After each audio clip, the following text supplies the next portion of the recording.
Assalaamu calaykum waraxmatullaahi wabarakaatu. Taladan qaado ama talooyinkan qaado haddii aad Muqdisho joogto.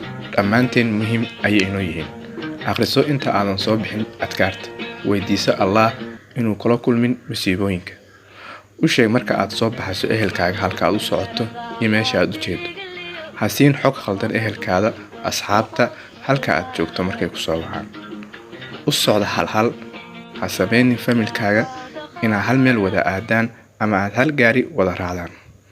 Dan muhiim ah haddii aadan ka lahayn socodka magaalada, gurigaaga dhexdiisa iska joog. U yeelo aragti dheer baabuurta hareeraha kaa maraya.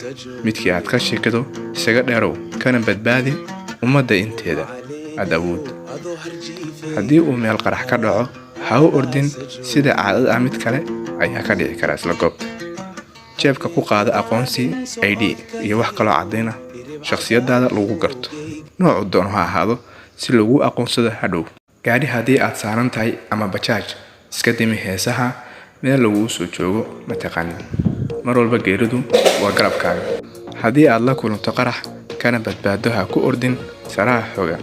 Kadib way soo dumi karaan. Ilmaha wada dhashay hal meel ha u dirin sida xanaanooyinka, iskoolada iyo goobaha dalxiiska. Kala badbaadi, xamar ayaad joogtahay.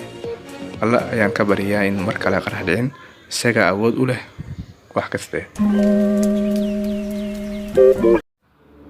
Tan iyo intayna dib u kulmi doono waxaan idinkaga tegayaa sidaas iyo nabadgelyo.